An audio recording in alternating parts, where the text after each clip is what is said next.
अस्सलाम वालेकुम स्टूडेंट्स, मैं हूं आपका टीचर ज़ुबैर। स्टार्ट करते हैं अपना आज का लेसन। आज हम करने जा रहे हैं एक्सरसाइज 9A का क्वेश्चन नंबर 13। तो क्वेश्चन नंबर 13 मैं रीड कर लेता हूं। In the figure AC is parallel to ED।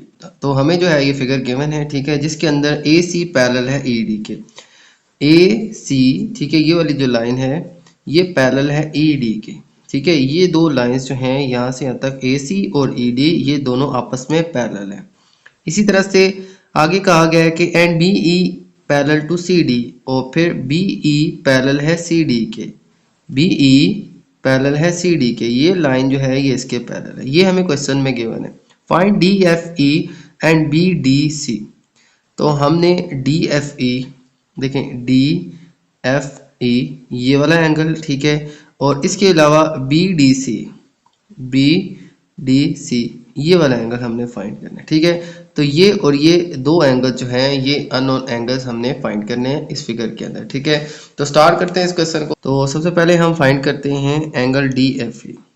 ठीक है, ये एंगल हम फाइंड करते हैं। तो सबसे पहले देखें तो ये जो डायग्राम है इसके अकॉर्डिंग ये लाइन इसके पैरेलल है, ये लाइन इसके पैरेलल है। तो ये लाइंस जो हैं आपस में पैरेलल है। तो ये इनके डायगोनल्स हमने ड्रॉ किए हैं, ठीक है। ये और ये दो लाइन जो ड्रॉ हैं ये डायगोनल्स कहलाते हैं, ठीक है। तो ये डायगोनल ड्रॉ करने के बाद देखें यहाँ पे बनने वाला एंगल जो है ये इक्वल होगा हमारे पास यहाँ पे बनने वाले एंगल के, ठीक है। तो ये आपने बात याद रखनी। इसी तरह से ये एंगल जो है ये इसके इक्वल होगा। तो सबसे पहले हम इस एंगल को फाइंड कर लेते हैं। तो ये देखें ये 32 है, तो ये भी 32 होगा, ठीक है, यानी ये और ये एंगल्स आपस में इक्वल होंगे, तो ये 32 डिग्री होगा। इसी तरह से हम बात करें इस एंगल की, तो ये 47 है, तो हमारे पास ये एंगल भी 47 होगा। तो ये आपस में जो है ये इक्वल होंगे, ये भी 47 डिग्री ही होगा, ठीक है। तो ये हमें पता चल गया ये एंगल इसके इक्वल है, ये एंगल जो है ये इसके इक्वल है, ठीक है। तो अब हम इजीली फाइंड कर लेते हैं इस एंगल को। देखें इस एंगल को हमने फाइंड करना है। तो sum of angles of triangle equals to 180 degree होता है, ठीक है। तो यहाँ पे दो एंगल्स हमें पता है, थर्ड वन हम फाइंड कर सकते हैं, ठीक है। तो एंगल DFE, ठीक है, तो हम लिख लेंगे एंगल DFE प्लस 47 एंड 32, ठीक है, 47 प्लस 32, ठीक है, इक्वल्स टू 180 डिग्री, ठीक है। तो ये हम फार्मूला यूज करेंगे कि sum of angles of triangle equals to 180 degree. तो यहाँ पे दो एंगल्स हमें पता है, थर्ड वन हम इजीली फाइंड कर लेंगे, ठीक है। तो ये हम फाइंड कर लेंगे, इन दोनों को हम ऐड कर देते हैं, ठीक है। तो ये आ जाएगा हमारे पास DFE, और इन दोनों को ऐड करें तो देखें 7 and 2 9, 4 and 3 आ जाएगा 7, तो 79 डिग्री आ जाएगा इक्वल्स टू 180 डिग्री। अब 79 इधर ऐड हो रहा है, दूसरी तरफ जाके हम इसको सब्ट्रैक्ट कर देंगे। तो DFE equals to 180 degree minus 79 degree, ठीक है। तो इसको सब्ट्रैक्ट करेंगे तो हमारे पास 101 डिग्री जो है ये आंसर आ जाएगा एंगल DFE का, ठीक हो गया। तो ये आ जाएगा हमारे पास अननोन एंगल DFE। तो सबसे पहला आंसर हमारे पास आ गया। यहाँ पे बनने वाला जो एंगल है ये हमारे पास होगा 101 डिग्री, ठीक है।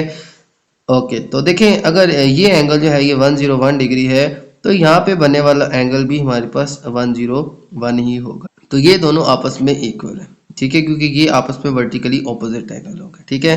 तो अब ये एंगल भी हमें मालूम हो गया, ये भी हमें मालूम हो गया, ये भी हमें मालूम हो गया, ठीक है। तो अब हमने फाइंड करना है एंगल BDC, ठीक है। तो देखें एंगल BDC यहाँ पे बनने वाला जो एंगल है ये बराबर है यहाँ पे बनने वाले एंगल के, ठीक है। ये दोनों आपस में इक्वल है। तो सबसे पहले हम क्या करते हैं, ये एंगल फाइंड कर लेते हैं। ये एंगल जो है इसका नाम आ जाएगा हमारे पास DBE, ठीक है। ये एंगल फाइंड कर लेंगे तो हमारे पास ये एंगल भी आ जाएगा जो कि BDC है, BDC, ठीक है। तो ये एंगल फाइंड कर लेते हैं। देखें सबसे पहले बात करें तो ये एक ट्रायंगल है, ठीक है, और यहाँ से लेके यहाँ तक ये इसका एक एक्सटर्नल एंगल है, ठीक है।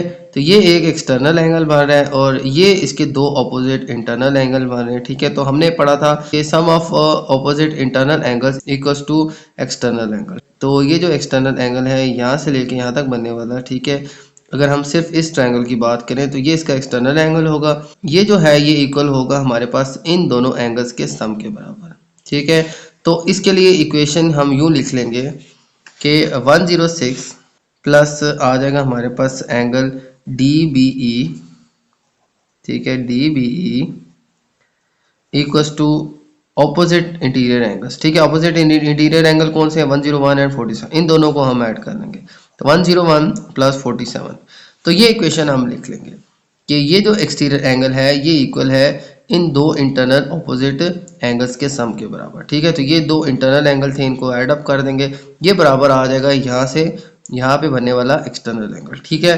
तो यहाँ पे ये भी हमें मालूम है, ये दोनों भी हमें मालूम है, ये हम बड़ी इजीली फाइंड कर सकते हैं। इन दोनों को हम ऐड कर दें तो आ जाएगा हमारे पास 7 एंड 1 8 एंड 4 एंड 1, तो 148 आ जाएगा, ठीक है। यहाँ पे आ जाएगा 106 प्लस DBE, तो ये एंगल हम फाइंड करेंगे, ठीक है। तो 106 को हम दूसरी तरफ ले जाते हैं तो ये प्लस से माइनस हो जाएगा, तो एंगल DBE आ जाएगा हमारे पास 148 माइनस 106, ठीक है। तो इनको हम सब्ट्रैक्ट करेंगे तो 8 माइनस 6 आ जाएगा 2, और इसी तरह से 4 माइनस 0 4 आ जाएगा, 1 माइनस 1 0, तो 42 डिग्री आ जाएगा हमारे पास एंगल DBE, ठीक है।